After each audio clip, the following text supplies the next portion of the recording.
Assalamualaikum warahmatullahi wabarakatuh. Perkenalkan, nama saya Aura Mustika Trinanda Putri dengan NPM 211063118.009 dari kelas 1A Ilmu Pemerintahan Angkatan 2021 Fakultas Ilmu Sosial dan Ilmu Politik.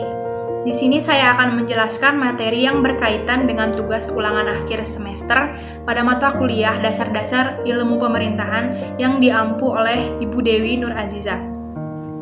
Pada materi keempat, yaitu perkembangan dan pertumbuhan ilmu pemerintahan. Yang pertama, saya akan menjelaskan tentang sejarah kemunculan ilmu pemerintahan.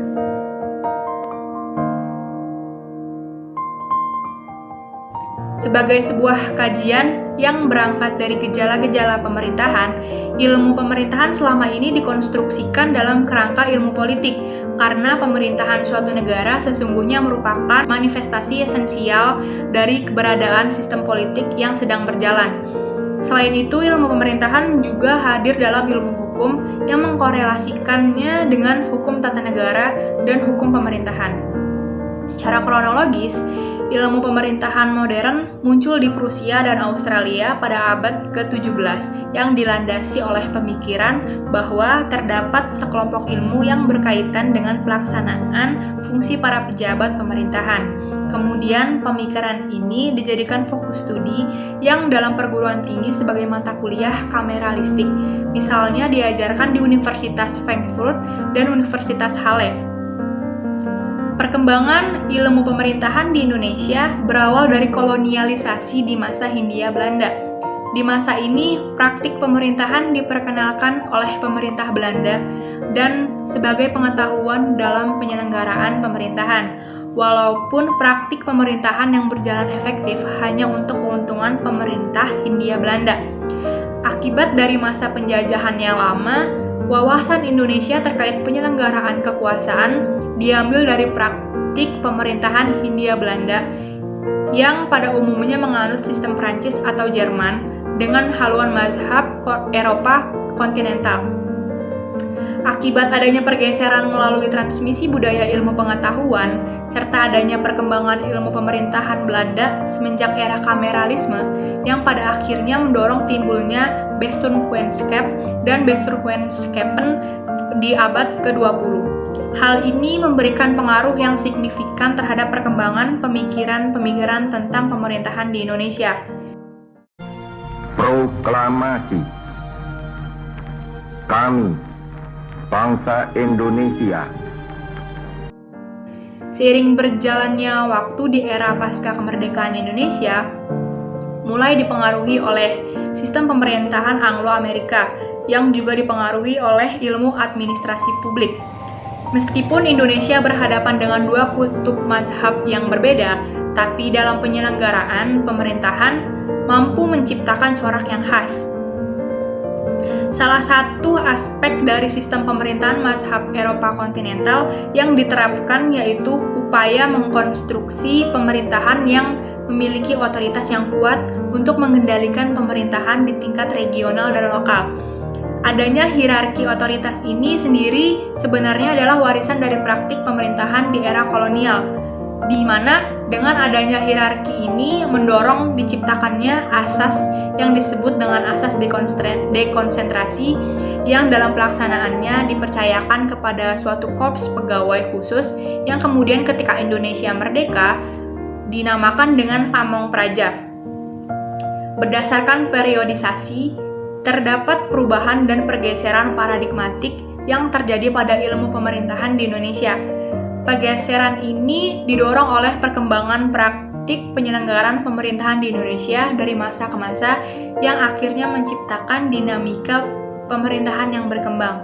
Selain itu, juga didasari atas pengaruh dari beragam corak pemikiran para cendekiawan di bidang ilmu pemerintahan di berbagai perguruan tinggi di Indonesia, di mana para cendekiawan ini mendefinisikan ilmu pemerintahan dalam kerangka yang berbeda seiring dengan adanya pengaruh juga dari perkembangan ilmu sosial lain yang pada akhirnya mendorong perkembangan pada disiplin ilmu pemerintahan.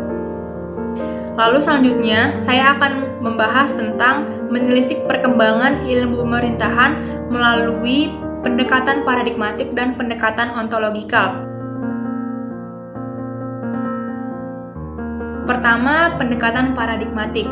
Dalam membahas mengenai ilmu, maka itu tidak terlepas pada objek forma maupun objek materia dari ilmu pengetahuan itu sendiri.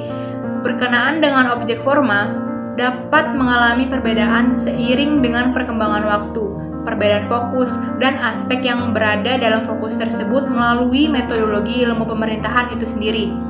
Pendekatan ini memiliki beberapa tahap, yaitu paradigma yang pertama, yang memasuki perkembangan awal sebagai normal science, kemudian tahap anomali. Tahap ini terus berlanjut hingga Indonesia mengalami krisis pada tahun 1998. Kemudian sebelum memasuki tahap terakhir, yaitu paradigma yang kedua, ilmu pemerintahan memasuki tahap revolusi terlebih dahulu. Selanjutnya, pendekatan ontologikal. Pada pendekatan ini, ilmu pemerintahan juga melalui tahapan-tahapan dan mengalami perkembangan dari masa ke masa. Berikut ini saya akan menjelaskan tentang tahapan-tahapannya. Yang pertama, tahap 1, pemerintahan dipelajari dan dipecahkan melalui disiplin ilmu yang dianggap mempunyai keterkaitan dengan ilmu pemerintahan, misalnya ilmu politik, hukum, dan administrasi, yang dilakukan secara mandiri atau gabungan dari beragam ilmu tersebut. Pada tahapan ini disebut sebagai pendekatan multidisiplin. Selanjutnya tahap kedua, ilmu pemerintahan berasimilasi dan melakukan konstruksi pada gagasan pemerintahan yang timbul dalam menganalisis setiap gejala pemerintahan. Akhirnya terbentuklah nilai-nilai pemerintahan yang merupakan konstruksi dari konsep-konsep yang ada pada berbagai disiplin ilmu tersebut. Pada tahap ini, ilmu pemerintahan disebut sebagai ilmu pengetahuan terapan. Kemudian tahap ketiga, gagasan dasar mengenai ilmu pemerintahan mulai dikonstruksi dan memperjelas eksistensi dirinya sebagai sebuah disiplin ilmu terhadap disiplin ilmu yang lainnya. Pada tahapan ini, ilmu pemerintahan mencoba melepaskan dirinya sebagai bagian atau irisan dari ilmu-ilmu lain seperti ilmu politik, ilmu hukum, dan ilmu administrasi negara. Ada tahap yang keempat, ilmu pemerintahan membuka interaksi dengan disiplin ilmu lain atau mulai bercirikan interdisipliner ketika mencoba untuk menelaah gejala pemerintahan. Dalam tahap ini terjadi proses pertukaran konsep, variabel, teori, serta metodologi antara ilmu pemerintahan dengan ilmu lainnya, misalnya dengan ilmu sosiologi dan psikologi. Dalam tahap ini pula, ilmu pemerintahan mengalami fase transisi menuju hibridasi. Selanjutnya, tahap kelima, gejala-gejala pemerintahan yang beragam tersebut dikelompokkan secara spesifik sesuai dengan karakteristik gejala yang ada, namun tetap pada jalur objek forma ilmu pemerintahan. Dengan kata lain, terdapat pendekatan transdisiplin, di mana gejala pemerintahan yang spesifik ditelaah hingga akhirnya dihasilkan subkajian yang secara spesifik membahas mengenai isu atau gejala pemerintahan tertentu. Misalnya adalah ketika gejala pemerintahan diwarnai dengan karakteristik gejala sosiologi, maka menghasilkan subdisiplin berupa sosiologi pemerintahan. Di mana subdisiplin ini tidak hanya berlaku pada ilmu pemerintahan, melainkan bagi sosiologi itu sendiri. Hingga pada perkembangan selanjutnya, ilmu pemerintahan mampu berkembang membentuk masyarakat ilmu pemerintahan, di mana hal ini mendasari ilmu pemerintahan generasi ketiga. Selanjutnya ada tahap terakhir atau tahap keenam, yaitu ilmu pemerintahan berupaya untuk menunjukkan kemandiriannya melalui kemampuan yang dimiliki berupa keberadaan metodologi ilmu pemerintahan, di mana metodologi ilmunya dapat digunakan oleh ilmu-ilmu lain. Tahap ini dikenal sebagai tahap keempat dalam perkembangan ilmu pemerintahan. Sekian dari saya, kurang lebihnya mohon maaf. Wassalamualaikum warahmatullahi wabarakatuh.